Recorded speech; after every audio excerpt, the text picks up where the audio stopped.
Ketika melihat Senli, Wangbo langsung jatuh cinta dengan Senli yang sangat cantik. Tetapi dewa kita tentu tidak menerima Senli disentuh oleh Wangbo, sehingga dia pun memberikan pelajaran kepada Wangbo.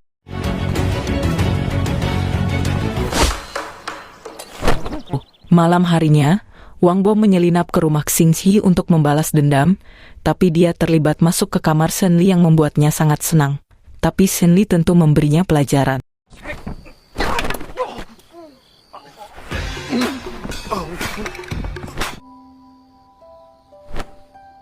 Kemudian, kita diperlihatkan mimpi Senli, yang mana sejak ditahan oleh Fuseng dan energinya diserap, Senli selalu bermimpi tenggelam ke dasar laut, dengan kekuatan spiritualnya yang hilang dan semua panca inderanya. Xingxi yang sering melihat Senli berjuang melawan ketakutan di dalam mimpinya, meminta Furong untuk mencari 2 bahan obat kuno yang bisa membantu Senli sembuh lebih cepat. Fuseng mengirim banyak pasukan untuk mencari Senli.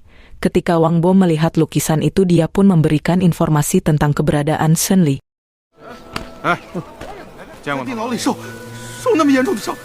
Pasukan Fuseng dengan cepat menemukan rumah Xingxi, tetapi pasukan itu tidak menyangka jika orang yang dia hadapi adalah dewa kuno. Dengan menggerakkan tangannya saja pasukan itu pun membeku. Salah satu pasukan dibiarkan hidup agar mengirim pesan kepada Fuseng. Jika beberapa hari lagi mereka akan bertemu. Pasukan itu sangat ketakutan sehingga mereka pun melarikan diri. Xingxi tidak mengubah penampilannya saat itu. Sehingga Senli pun tersenyum melihat Xingxi yang tidak lagi menyamar. Melihat Senli tidak terkejut, Xingxi menyadari Senli sebenarnya sudah tahu identitasnya. Senli pun berterima kasih karena Xingxi telah menyelamatkannya. Furong datang Fan mendengar percakapan antara mereka.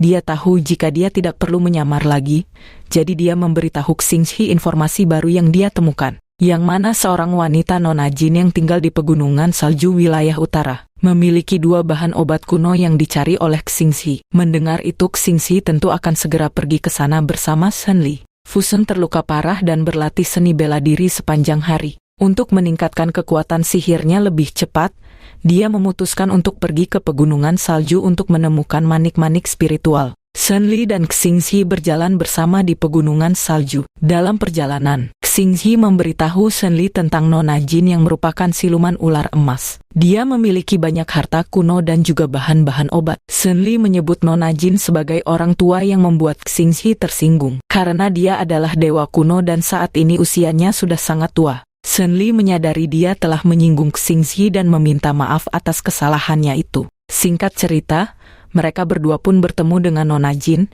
yang terlihat memakai pakaian pria dan berkumis. Nona jin menggoda Senli tetapi Xingxi berkata Senli tidak akan tertarik dengan siluman ular. Mereka berdua pun diizinkan masuk ke dalam rumah nona jin. Saat mereka masuk, nona jin dengan penampilan aslinya, memeriksa denyut nadi milik Senli, dan mengetahui tentang 2 kekuatan spiritual yang saling bertentangan di tubuh Senli. Di sini nona jin ingin mencari seorang pria untuk Senli, yang tentu membuat Xingxi cemburu dan meminta nona jin berhenti mengatakannya, dan memberitahu jika dia akan memberikan bintang dari alam dewa untuk nona jin. Jika dia berhasil menyembuhkan Senli, bintang dari alam dewa bisa membantu menghangatkan pegunungan salju. Mendengar hal itu, nona jin setuju dan meminta mereka beristirahat terlebih dahulu. Keesokan harinya, nona jin memberitahu jika dia akan menyembuhkan Senli di tempatnya.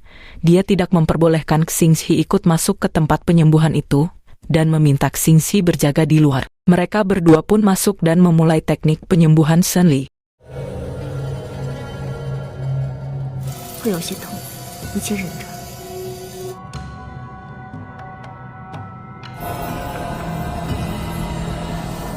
Senli berusaha keras menahan rasa sakitnya, begitu pula nona jin, yang terus berusaha membantu Senli menyatukan kedua kekuatan spiritual di tubuhnya. Ketika mereka beristirahat, Senli memberitahu nona jin jika dia dilahirkan dengan mutiara laut biru di mulutnya. Dia merasa heran mengapa kekuatan mutiara itu tidak bisa menyatu dengan kekuatan spiritualnya. Nona jin menebak jika ketua spiritual pasti menyembunyikan sebuah kebenaran dari Senli, karena kemungkinan mutiara laut biru adalah mutiara siluman. Nona Jina memperlihatkan mutiara silumannya yang terlihat mirip dengan mutiara laut biru. Sementara itu, Fuseng telah sampai di pegunungan salju bersama pasukannya. Menyadari keributan di layar, Nona Jin meminta Shen Li tetap di sana sedangkan dia keluar. Shen Li harus bertahan beberapa hari jika tidak penyembuhannya akan sia-sia. Kemudian Nona Jin keluar menemui Fuseng yang terlihat membawa pasukannya.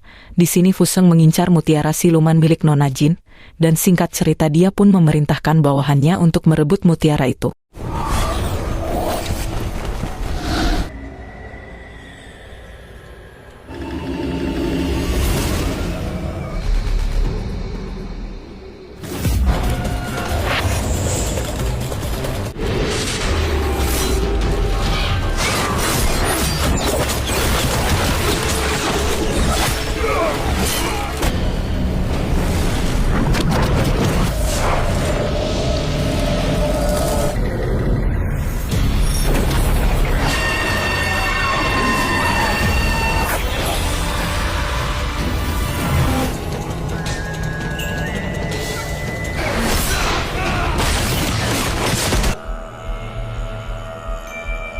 Fuseng berhasil mencuri mutiara siluman Nona Jin, sehingga Nona Jin menyadari Fuseng adalah orang jahat karena merebut mutiaranya. Saat Fuseng pergi, Nona Jin tidak mengejarnya. Sementara itu seorang pasukan menemukan Shen Li, dan ketika Xingzi datang, Shen Li terlihat terjatuh ke dalam sebuah lubang formasi. Xingzi tentu ikut terjun ke dalam lubang itu. Ketika Shen Li sadar, dia memberitahu tentang lubang itu, yang merupakan sebuah formasi yang dibuat Nona Jin. Mereka bisa masuk ke sana tetapi tidak bisa keluar dari tempat itu. Jika mereka ingin keluar, mereka harus menemukan inti formasi. Kemudian Xingzi menggendong Shen Li untuk mencari inti formasi. Saat di perjalanan, suhu tubuh Shen Li sangat panas, sehingga Xingzi bertanya bagaimana cara Nona Jin mendinginkan tubuh Shen Li. Shen Li memberitahu jika energi Nona Jin sangat dingin, jadi harus selalu dekat dengan Nona Jin jika ingin suhu tubuhnya turun. Mendengar itu, Xingzi menyentuh perut Shen Li dan menyalurkan energi dingin ke tubuh Shen Li. Kekuatan spiritual Shen Li belum menyatu, sehingga Xingzi menggunakan kekuatan dewanya membantu Shen Li menyatukan dua kekuatan spiritual di tubuhnya. Shen Li merasa gelisah dan merasa seseorang sedang berbicara dengannya. Orang itu bertanya mengapa Shen Li berusaha sekeras itu. Dia adalah satu-satunya dewa yang tersisa dan memiliki tanggung jawab besar. Shen Li berusaha menjernihkan pikirannya, tetapi dia malah diperlihatkan ketika Shen Li melawan hukum langit demi mencarinya, bahkan membekukan laut timur dan mendapatkan hukuman langit. Xingzi mencoba mengendalikan emosinya dan memberitahu Shen Li jika luka yang dia dapat memang benar karena hukuman langit, tapi dia tidak menyesal melawan hukum langit demi Shen Li. Xingzi sangat ingin memiliki Shen Li, terutama saat dia menyelamatkan Shen Li yang hilang di Laut Timur. Mereka telah melewati terlalu banyak masalah dan kekhawatiran yang tak ada habisnya. Shen Li berbalik untuk menghadapi Xingzi. Akhirnya bersedia menghadapi hatinya. Shen Li mencium Xingzi dengan ringan dan bergumam dia sadar akan apa yang dia lakukan dan sudah lama ingin melakukannya. Dan setelah itu mereka pun bermantap-mantap, menikmati waktu berdua melampiaskan cinta yang selama ini mereka tahan.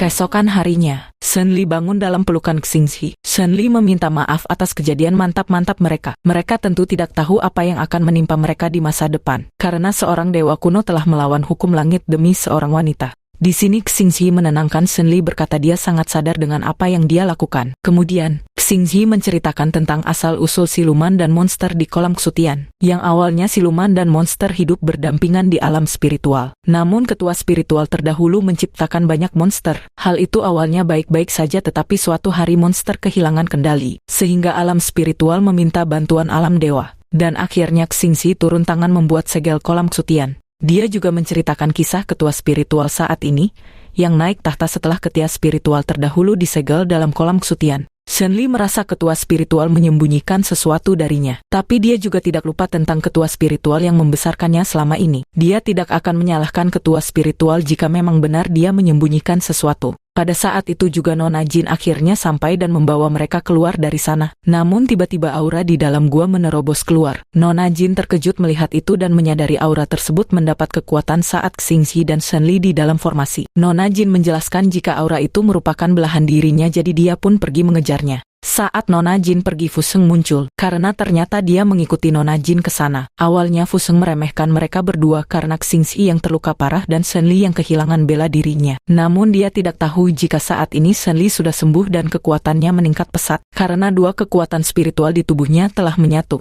Shenli dengan mudah mengalahkannya, tetapi dia tidak bisa membunuhnya.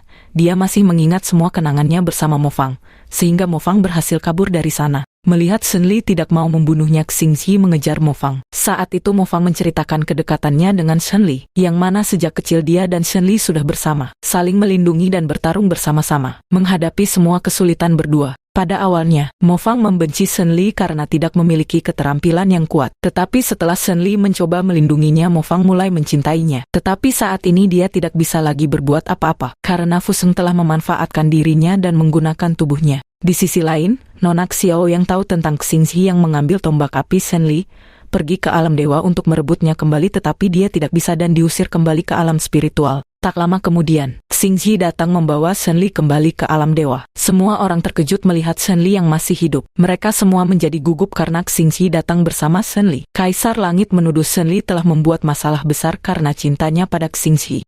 现在回去怕是不好吧？ 山林被毁，连绵大火在人界山上。